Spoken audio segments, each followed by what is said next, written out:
the thing about technology is that it's just an accelerant. Like when you think about the purpose of technology, it is a tool, and it's to help us do work. It's to help us accomplish work, whether it's a very simple tool like a wheel or a ramp or a pulley, simple machines that third graders learn about in science class. That's real technology that once upon a time completely changed the game in terms of construction and transport and so on. We don't think of it as technology much anymore, but you go back in time, to Bronze Age or pre-Bronze Age, very simple things were high tech at the time.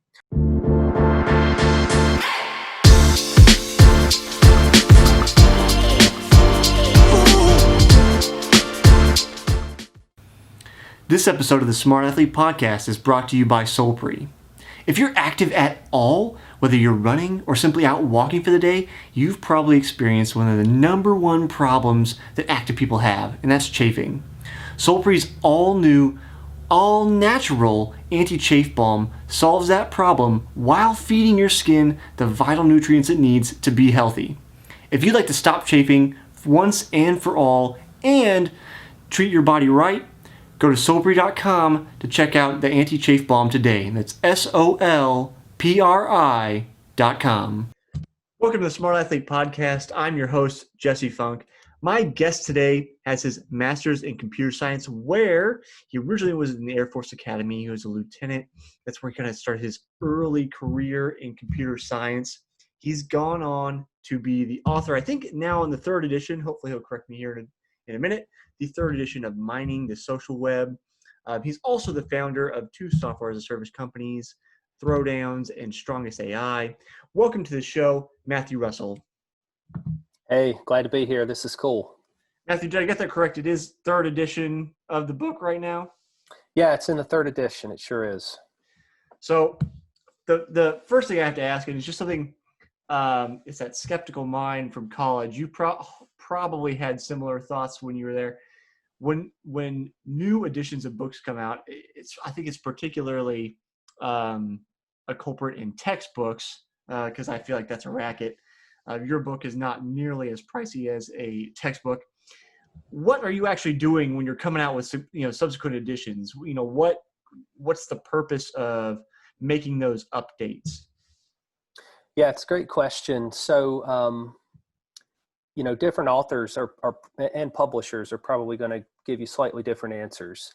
So for me, with Mining the Social Web, the way the book came about was that, so if you go to pre-IPO for Facebook, Twitter, etc., right? The social web was just this new construct. It wasn't even obvious that it was really going to catch on maybe to a lot of people at the time. Call it the 2006-ish time frame or so, give or take. I started to look at it closely and thought, okay, there really is something big here. And my background being in computer science, data analytics, machine learning, I was very interested in the data more so than the user experience or, the current incarnation of the product. And so I wanted to write a book that taught people how to get access to that data, how to really wrap their arms around it, make sense of it, and then start to solve problems with it in a color by number kind of way. So version 1 of the book sort of took a snapshot of the social web as it existed around the time it published, took the easiest and best to use technology to help people make sense of the data. And I'd written some books before this, so I had a little bit of practice in terms of publishing large written work. But the book itself, it's a little bit messy. There was just a lot to cover and a lot to sort of put together, but it turned out pretty good. The second edition for me was a complete rewrite, because the second edition for me was the opportunity to write the book that I wished that I would have written the first time around. Okay. So I wanted this second edition to be You could cherry pick any chapter and it told you a great story. You could read it from cover to cover, and it was a nice cohesive story with, you know, nice crescendo and increasing complexity as you built one chapter on another. And of course, we refreshed the tech that you could use to get your arms around the data and so forth.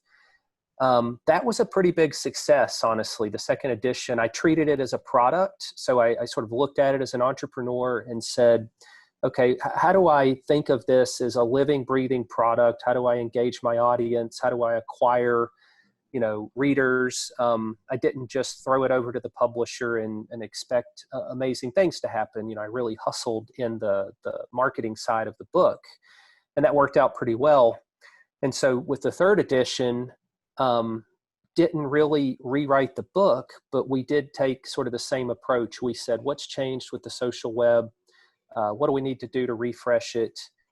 So we updated some of the technology. We added a chapter on Instagram, you know, which had become a big thing since the second edition had published.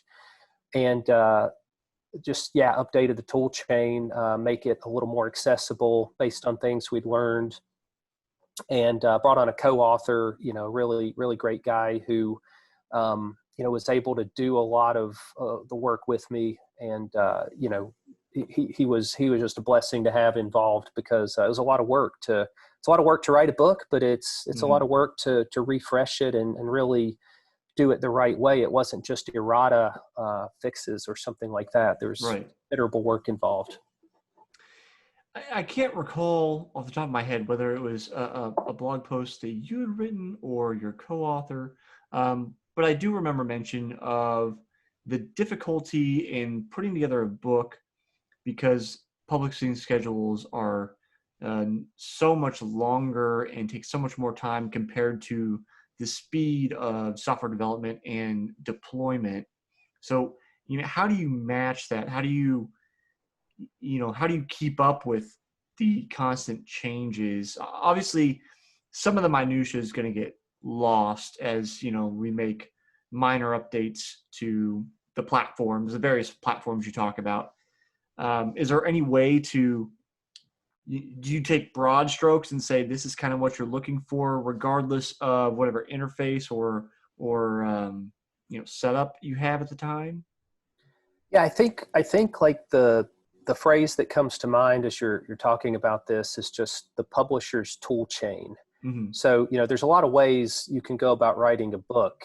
You could write it all in TXT files.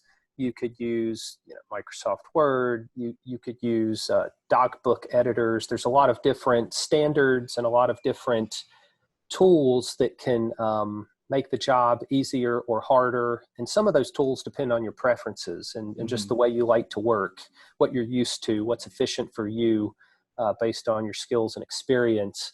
So the publisher that I've written all of my books with as a partner is O'Reilly Media.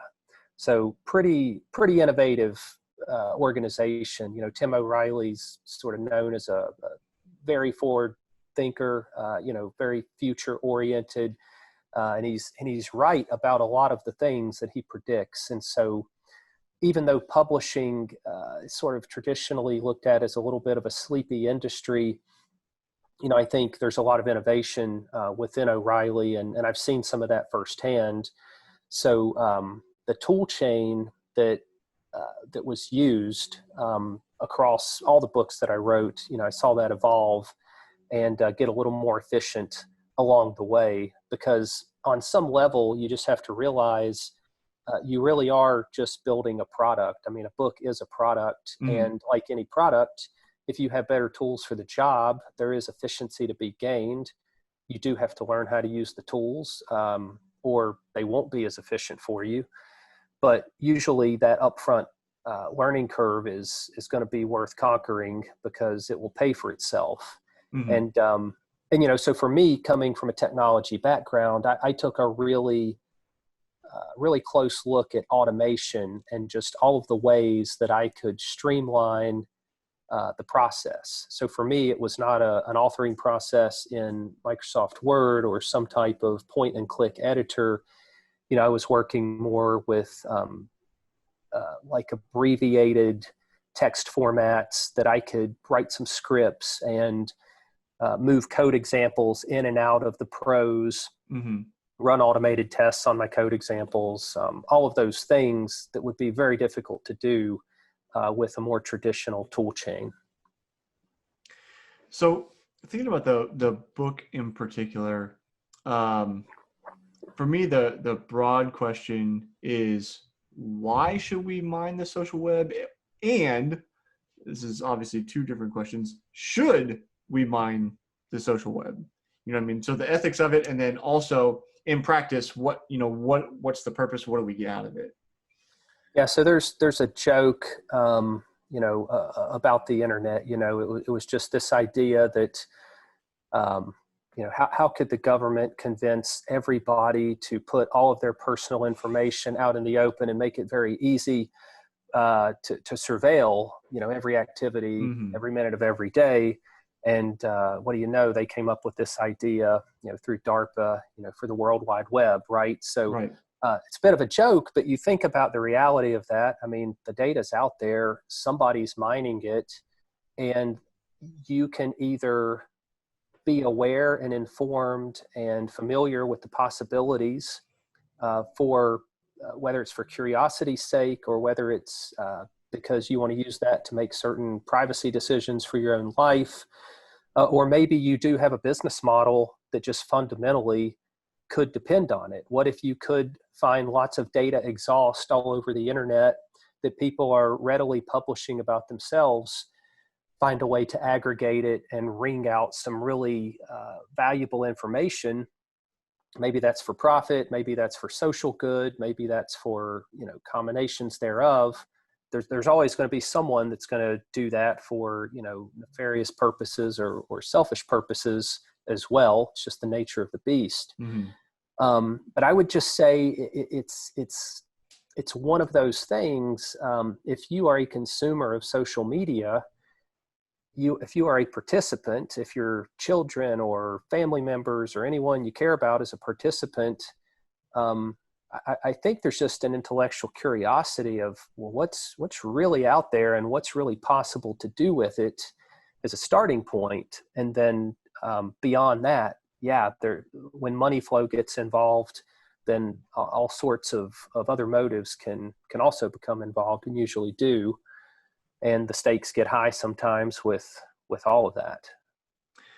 Sometimes I kind of think about it like, it's all a tool, right? Where let's take a hammer, for example. And this is a little bit obtuse example, but a hammer is a tool. So I can use it to hammer in nails, which is its intended purpose. I can also bludgeon somebody with it. It's not necessarily the hammer's intention to bludgeon somebody, but it can be used that way. So I think, like, when I have this conversation with people, it's kind of, as you mentioned, there's always somebody that's probably going to have less than honorable intentions with a tool. But and this may be simply the naive optimist that I am. I feel like, generally speaking, that's not the large case use. I feel like the majority of people, vast majority really, are using tools to build and create something positive to try to, impact people in some form or another. Yeah. Yeah. So the thing about technology is that it's just an accelerant. Like when you think about the purpose of technology, it is a tool, and it's to help us do work.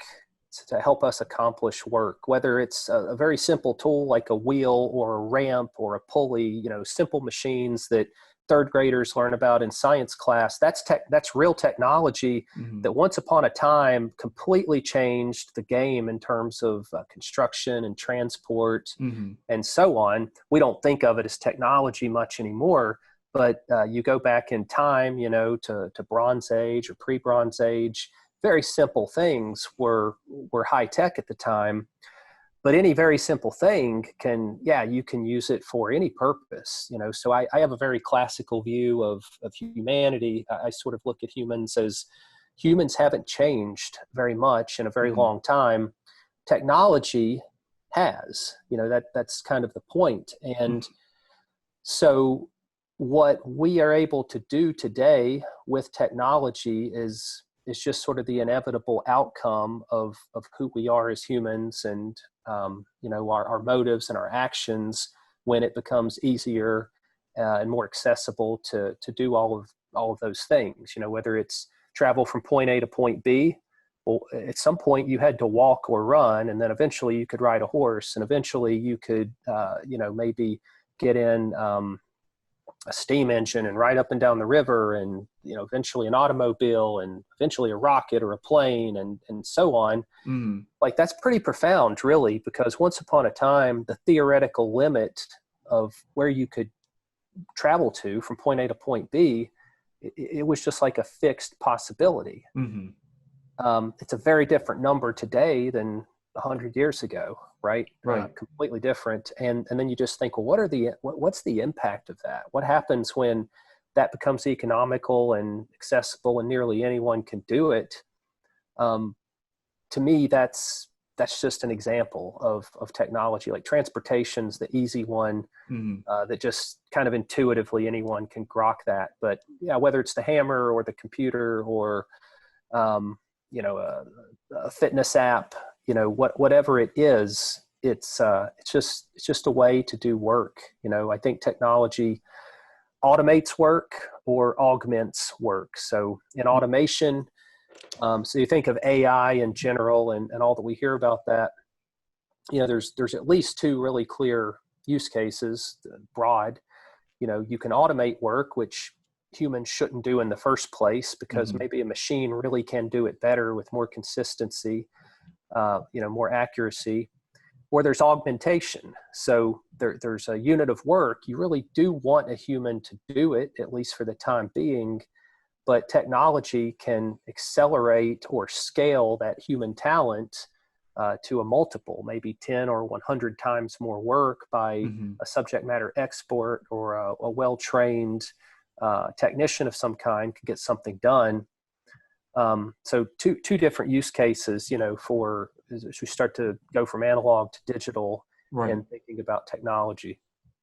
The augmentation makes you think about, I don't know if this is a literal example. I think so, but it's talking about like improving the efficiency or the efficacy of a single worker. And I think the example I saw or I recall was talking about law offices. And so, you have the lawyer in charge, and then they used to have a number of people under them that would have to be going through texts to find all of these different things.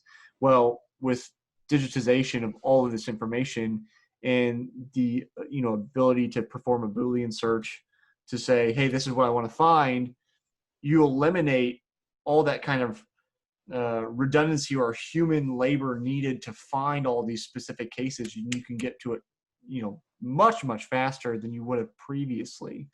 So in both cases, it seems like you're reducing human labor. Now, I don't know that I have a hard stance on this at this point. So I'm curious, since this is kind of where you exist in software development, I'll say, for lack of a better broad term. But I kind of like your thoughts on, is it actually doom and gloom when we're replacing people for using software or machines to automate or augment jobs? Or is it a matter of we're simply shifting where human labor is needed? Yeah. So I think what we're seeing is, I think this pattern has been in place for a very long time. And so to approach the question, as we think about the world, like, I think our human brains are really good at linear predictions. So, if it took some unit of time to do something, we can sort of do that multiple on the mental math and sort of imagine, well, yeah, if it took a year for something to happen, then yeah, in 2 years, well, here's probably, where we could be with the possibility. But the thing about technology is that it's not a linear problem. Like Right. there's sort of a nonlinear acceleration. Mm-hmm. And I don't think we're very good, like just as humans, at predicting nonlinear curves. Right. And so when we think about the world today and the digitization of so many things, it's a little bit harder to grok, what's going to happen, a year from now. It's very tough to look back at the progress in the previous 12 months and make a good prediction about the next 12 months. Mm-hmm. But I do think if you look back, you do see that curve. Mm-hmm.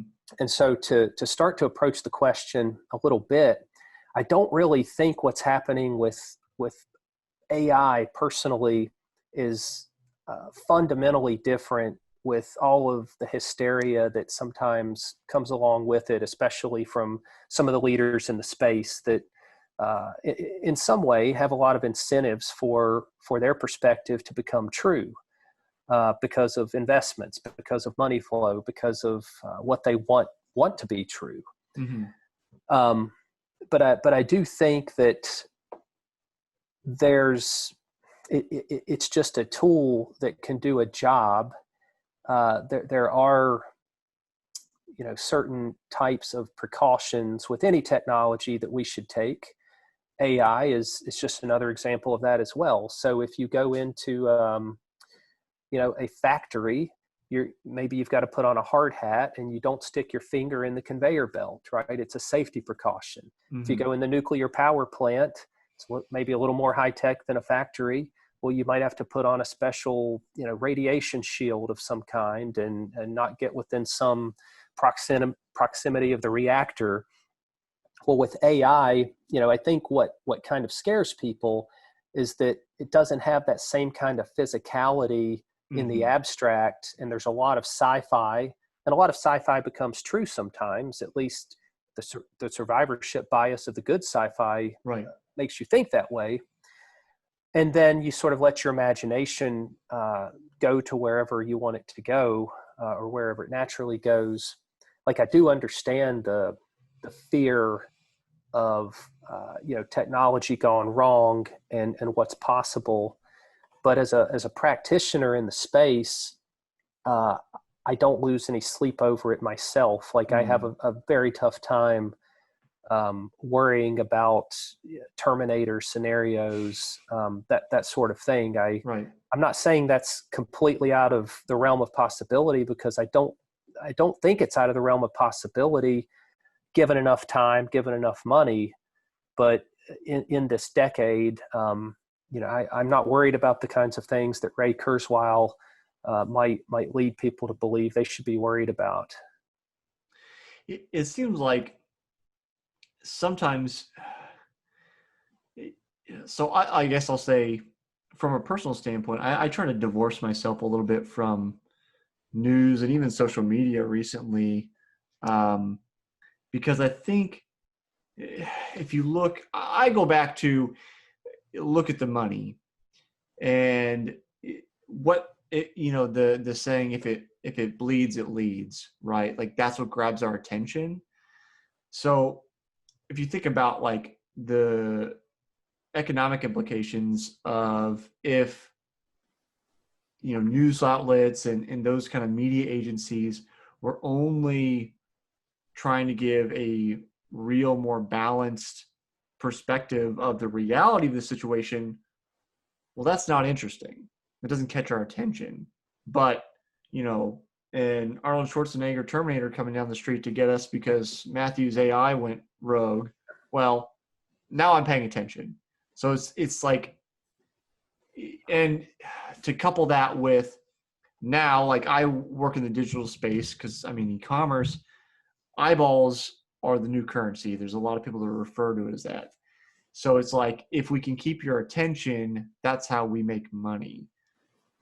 So sometimes I think about it with that and how it kind of preys on, I'll say, humans in a general sense, our tendency to focus on the negative instead of trying to look at the realism of the situation. Well, you think about what sells, and there's this adage, you can sell against pain, pleasure, or peace of mind. Right. Those are three really broad categories. And on some level, you think about all of the marketing messages you ever see, and they're just appealing, on that emotional level, whether it's very direct or very indirect, to one or more of those motives.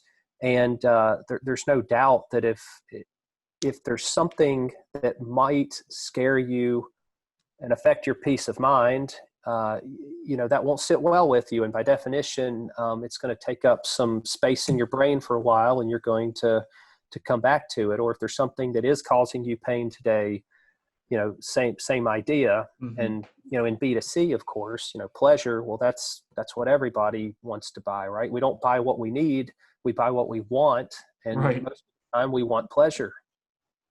Yeah, we buy, and that's the thing. That's the other thing. This is a side note, but because you're an entrepreneur, you know this. But for you, the listener, we like to pretend that we buy things for rational reasons, but we buy them for emotional reasons, and we rationalize after the fact.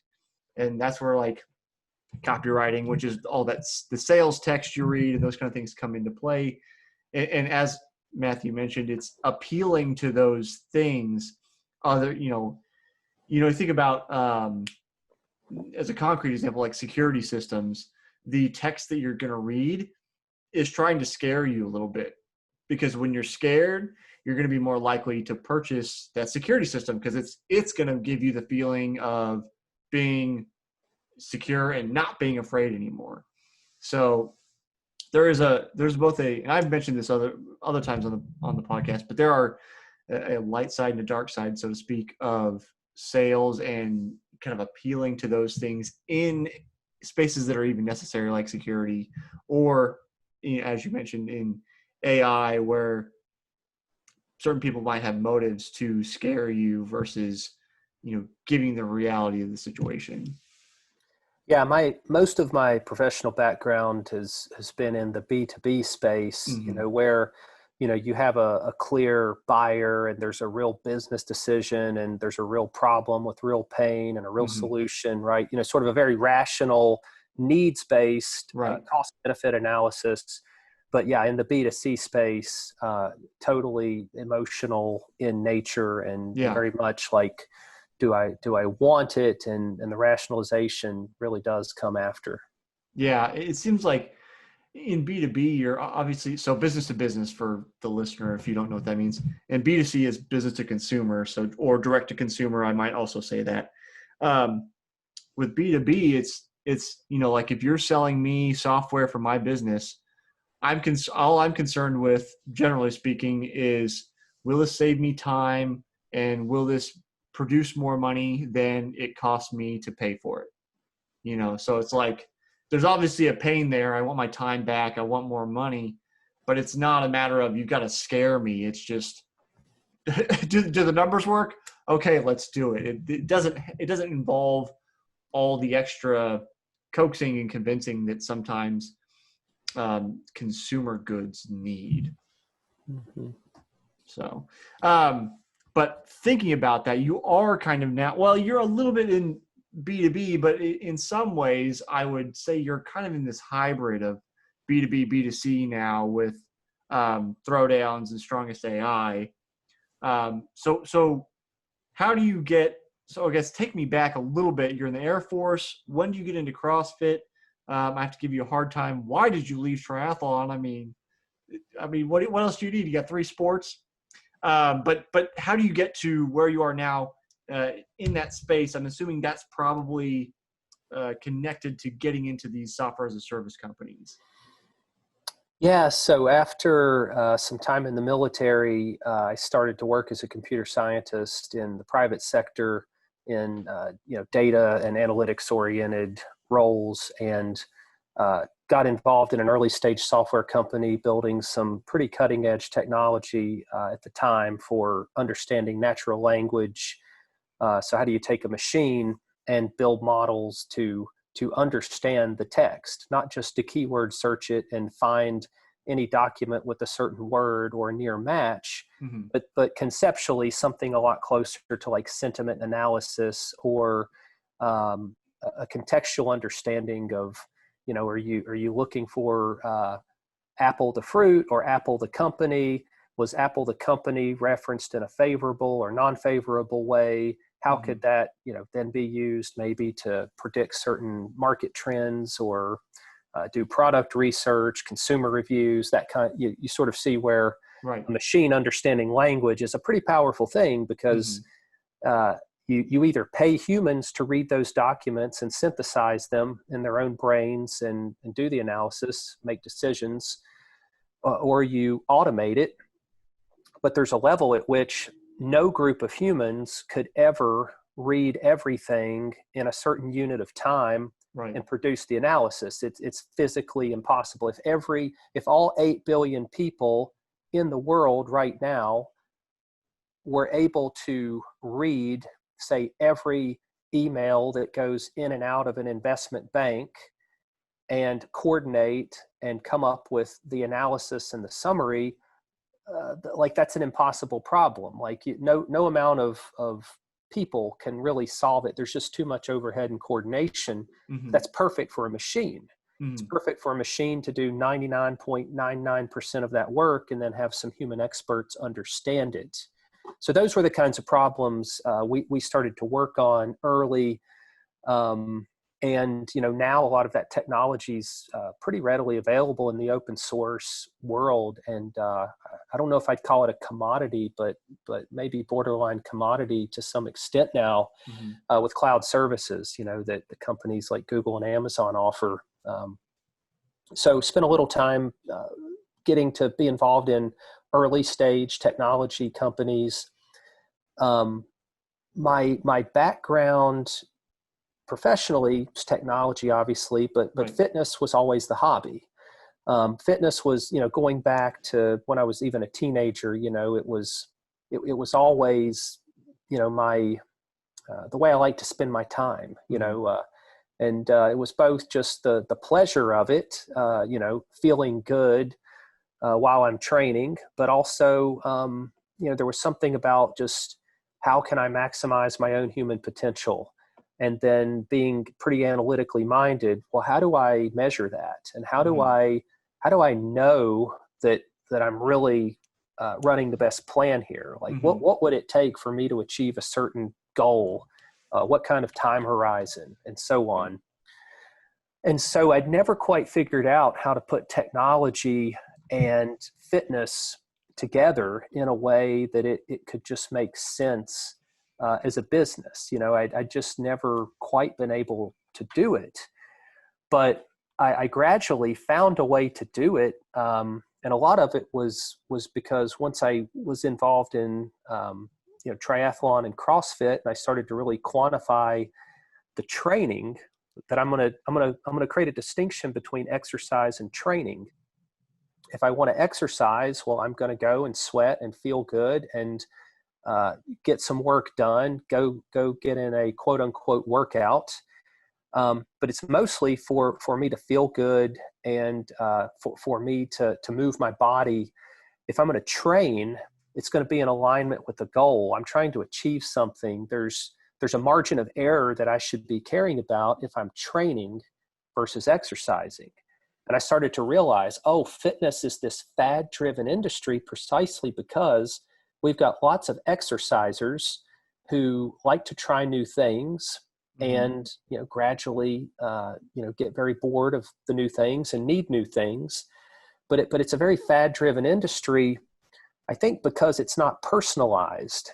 It's if I create a program that works for everybody, then it kind of works for nobody because there's no personalization for you specifically and your unique goals, or me specifically and my unique goals.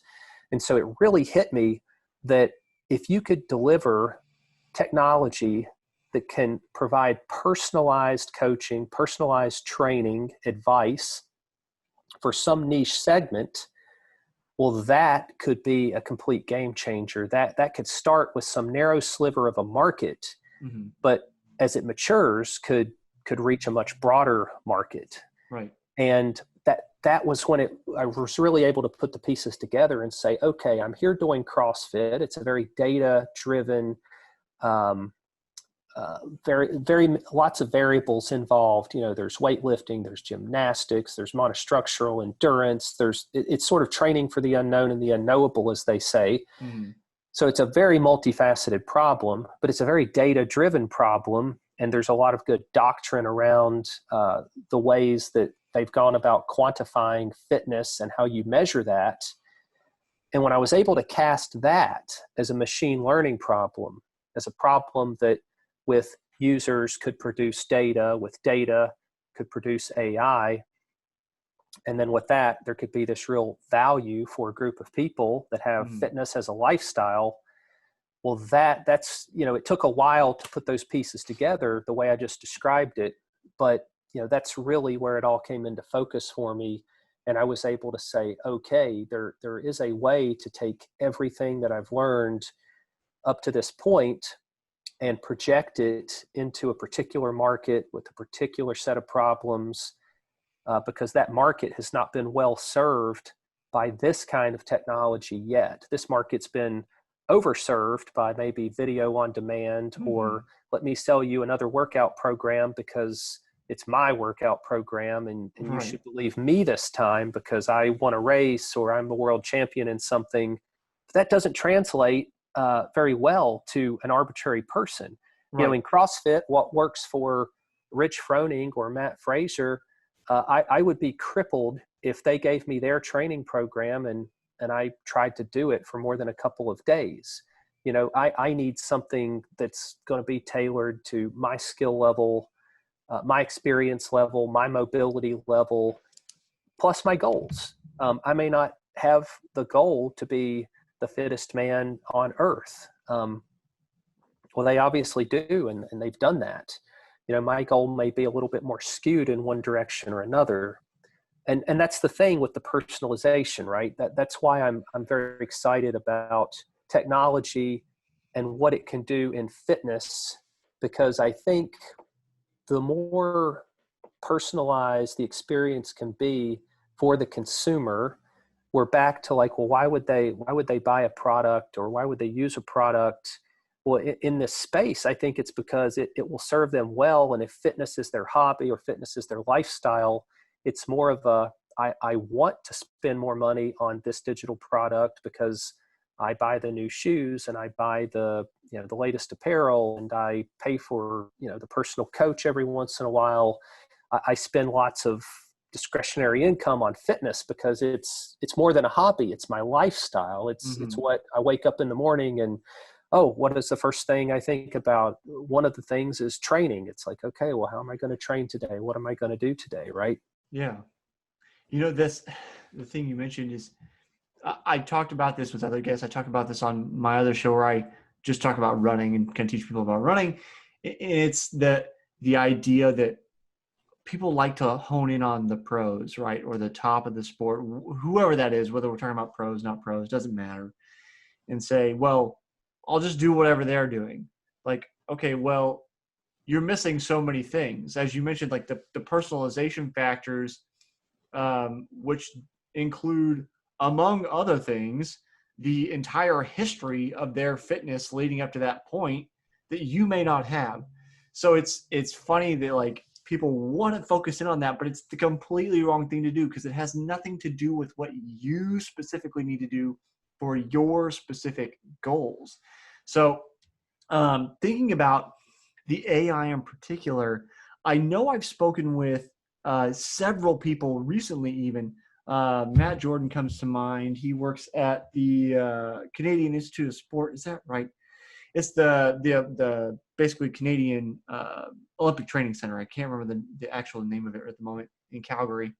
And so several people who are kind of in a more academic role, trying to figure out how to quantify and track all these points of training load, quantifying fatigue, all these kind of things. And then there's obviously companies like yours, a number of other kind of fitness trackers who are also working on this problem.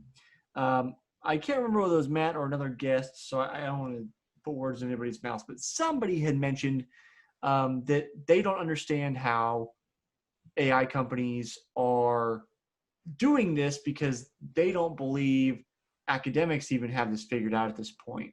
So for you approaching this problem, is it a matter of if we can throw enough data into our bucket, see what patterns come out, then you can predict, or how do you approach that problem? Yeah, so I think you have to, like so many things.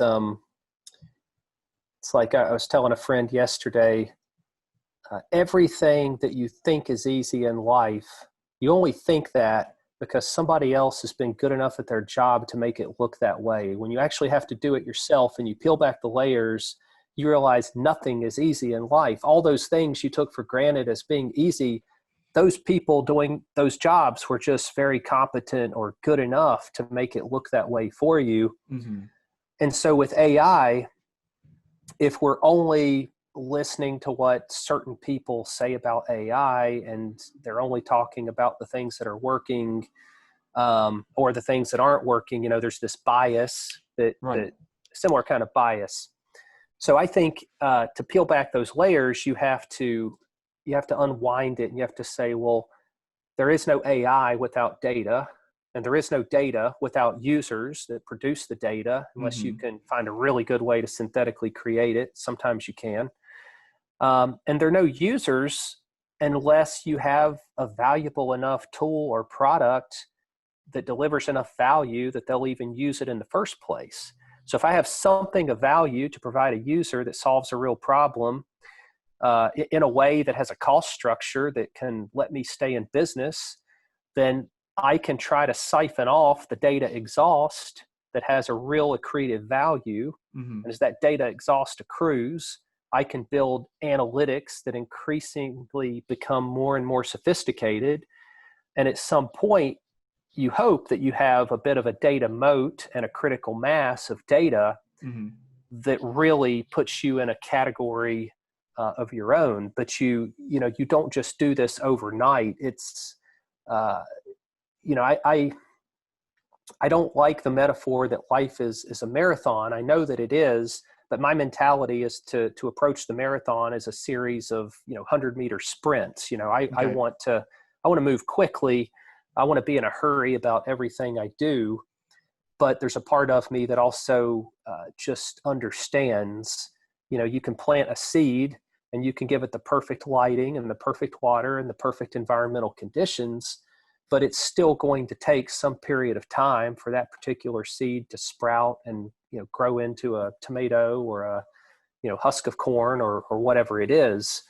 You can put the cake in the oven and triple the heat, but you can't cook the cake 3 times faster by tripling the heat, right? Right. 3 women can't make a baby 3 times faster, right? There's some cycles in life that just take time. Mm-hmm. And I think when you're thinking about building an AI product, you should not underestimate that it is a bit of a long game, whether you want it to be or not. Now, you should always look for shortcuts. You should always look for ways to use money to get back time. You have capital decisions you have to make all along the way. With enough time and money, though, you should be able to do it. But Mm-hmm. timing does matter, right? If you're right, but you're not on time, you're wrong in business. Right. Timing matters. Yeah. So thinking about the way you kind of laid out that development cycle, how do you get, your greatest amount of efficacy with a platform or an AI, as I understand you having explained it to me, so correct me, please, is once you already have that big conglomeration of data, right?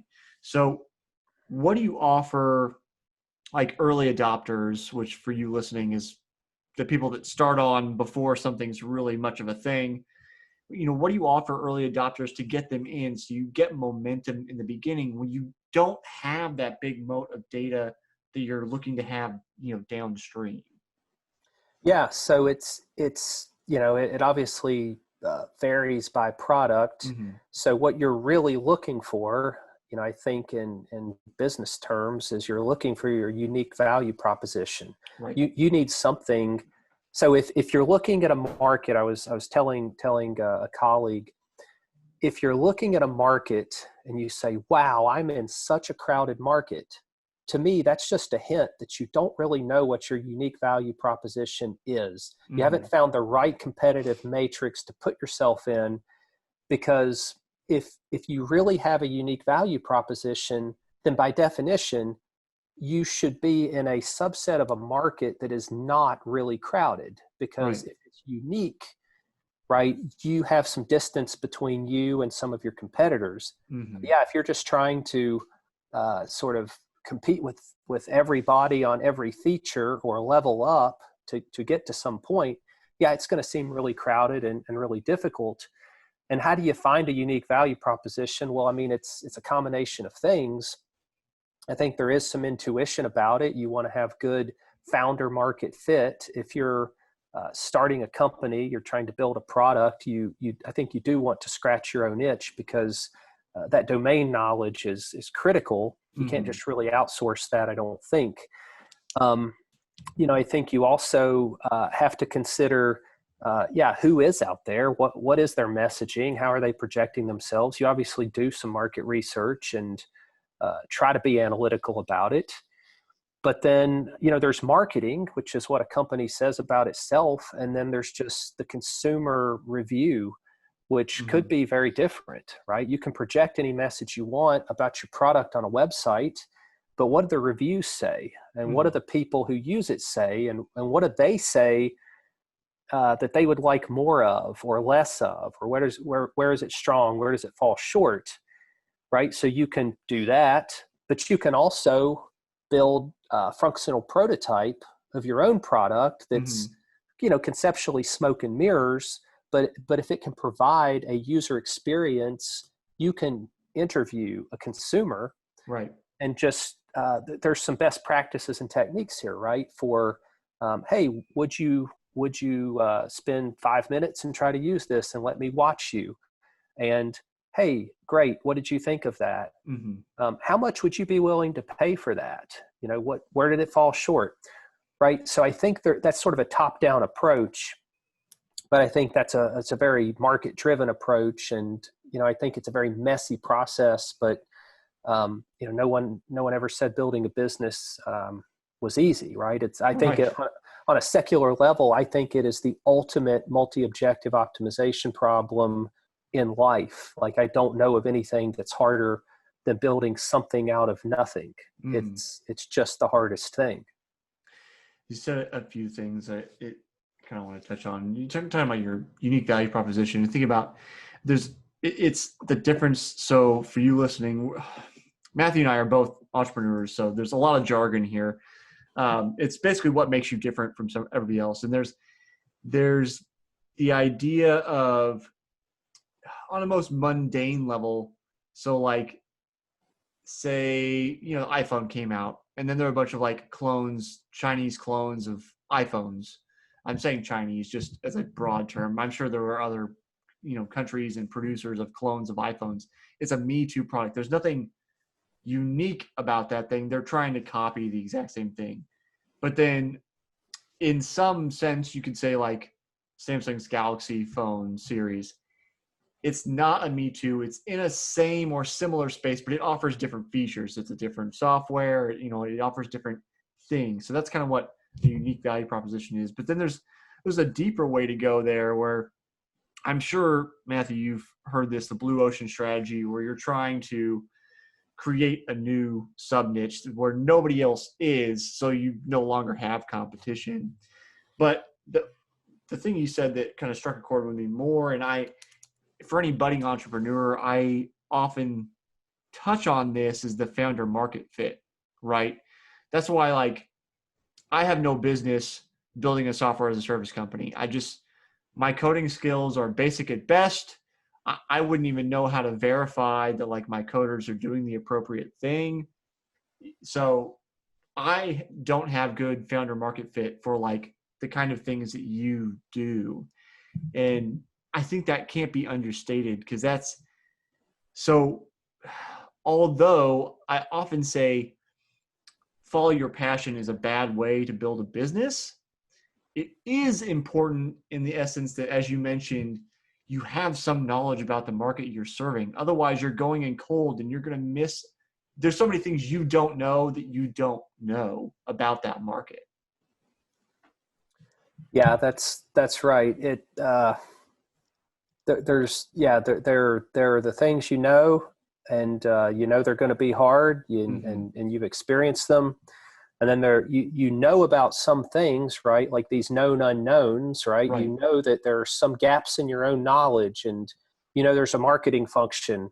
You don't really know how hard it's going to be to think about all of the different aspects of what may be involved. Like if you're me coming from a product background, well, I know that, I've been there, I've done that, I kind of know that's hard. Well, marketing, B2C marketing, well, I know that's going to be hard, but I don't really know just how hard it's going to be, but I'm going to put a placeholder there for it.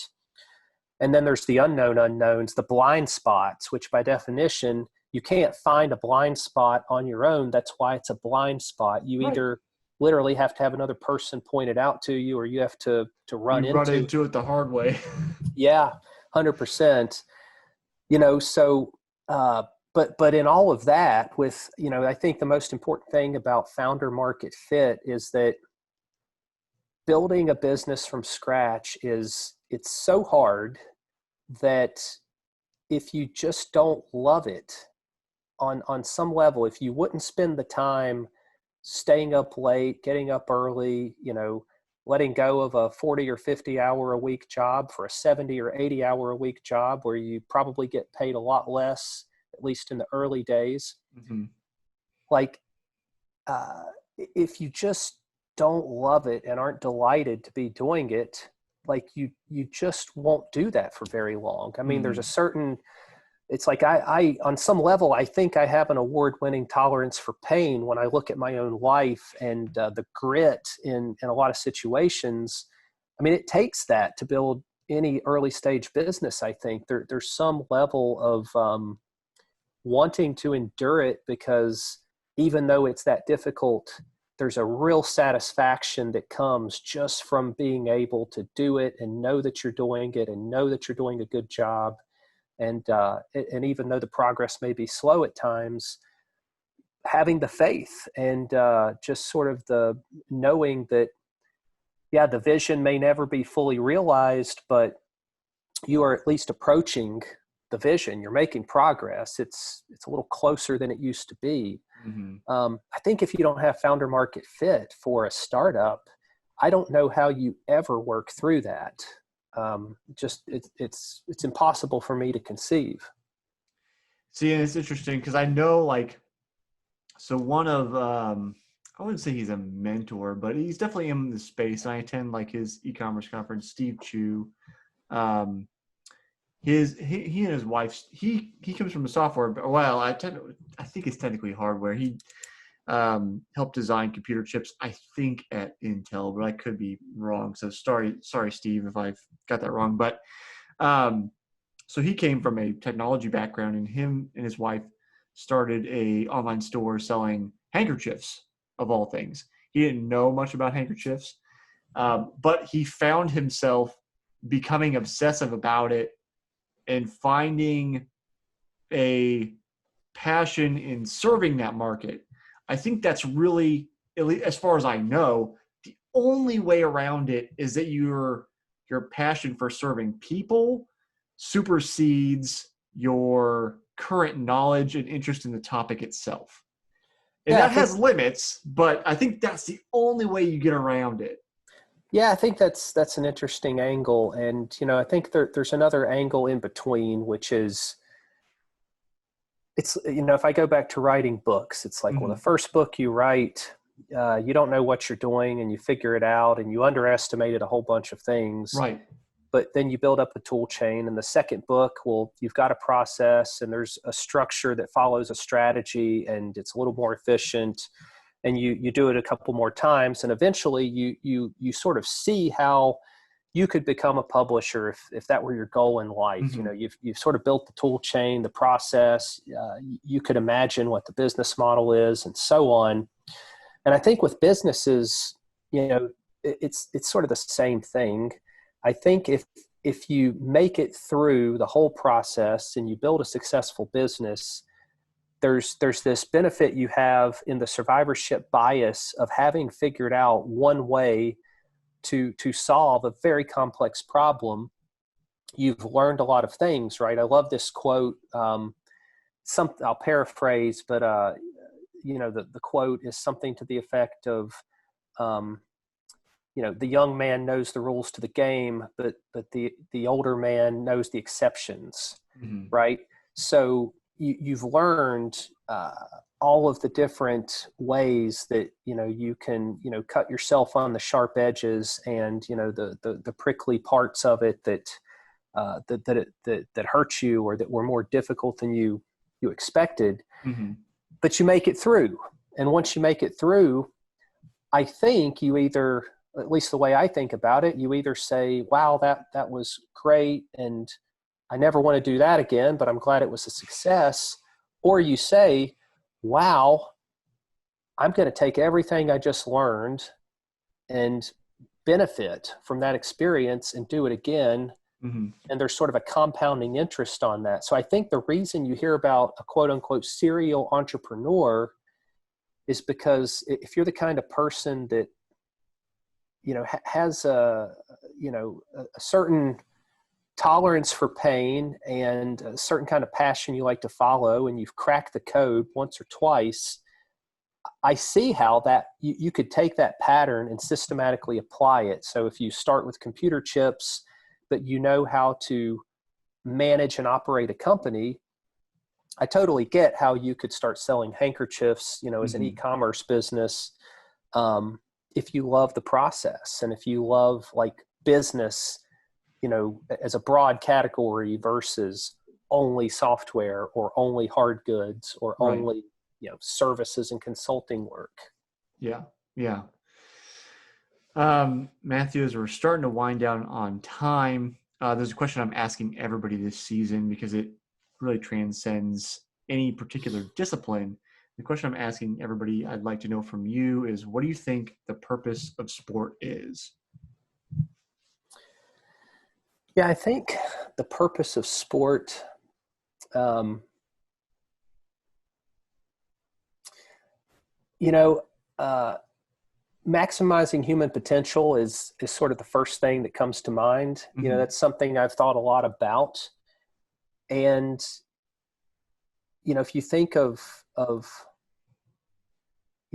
any contest, you know, whether it's a, you know, a little group of kids on a field that barely know how to kick the ball, or, you know, a group of very highly paid professional best in the world athletes, you know, competing in some way, you know, I think on some level, the participants are trying to maximize their own human potential. They're trying to play the best game they can on any given day. And I think if you're a spectator, that's also what you're looking for on some level. You're looking for people to play a good game. And in theory, if both sides are giving their best effort and have maximized their human potential, you know, it should be a fair outcome based on, you know, the conditions of the day. And there's something about the uncertainty of knowing how that match will work out or how that race will end that that is just purely entertaining and fascinating, because you start to wonder, you know, well, what makes these people tick? And could I ever do that? And what would it take to be able to do that, right? What do these people put themselves through, right? So I think it just sort of leads to this state of wonder and fascination. But that's the best answer, you know, I think I have. Like, I think the side effects are it brings people together, and you know, there's a lot of learning and sort of a lot of there's a lot of benefits to it. But if I think of, you know, why do the people themselves engage in sport? I don't know if I've met anyone that would say something too different from, I want to be the best I can be. I want to give my best effort. I want to leave it all out on the field, right? That sounds a lot like maximizing human potential. Right. And then if there's a whole industry involved in watching it go down, I think that's what you're looking for. Mm-hmm. Matthew, if people want to kind of follow your SaaS companies, see what you're up to, see about new books, any of that kind of stuff, where can they find you? Yeah, the best way to find me would be, I don't spend a lot of time on social media right now, but all of my social media accounts are out there, and I keep an eye on them from time to time. My companies, I would say would be a couple things to check out. So Throwdowns.com, we have a fitness competitions platform that's pretty holistic, end to end. Really designed for some of the unique needs of functional fitness, sports like CrossFit, but more broadly, we can support a lot of different sports. And then our new mobile wearable app, Strongest, will be available in the App Store later this quarter. So you can go to strongest.ai. We have a list you can sign up for to get early access, be a beta tester while we iron out some more of the experience. And other than those two places, I would say this podcast episode was great, and you probably learned a lot about me just here if you listen to this the whole way through. So this has been a lot of fun, and appreciate the opportunity to chat with you. Yeah, absolutely. And so for you, if you are interested in CrossFit functional fitness, and for some reason you're organizing, when I was looking through, Matthew's company Throwdowns, like it looks like very robust software. I come from a running background, so I think about, the software solutions for running races or triathlons. And there are a lot of nice technology needs that you need behind the scenes to make a race go smooth for a race director. The same thing is going to apply for, functional fitness and keeping everything running smoothly. So if that's your field, definitely check that out, because I think, as Matthew mentioned earlier, things only look simple when everybody else has done their job to make it look simple. And that's kind of what Matthew and that company is trying to accomplish. So Matthew, thanks for hanging out with me today. I hope you have a great weekend. Thanks. Have a great weekend.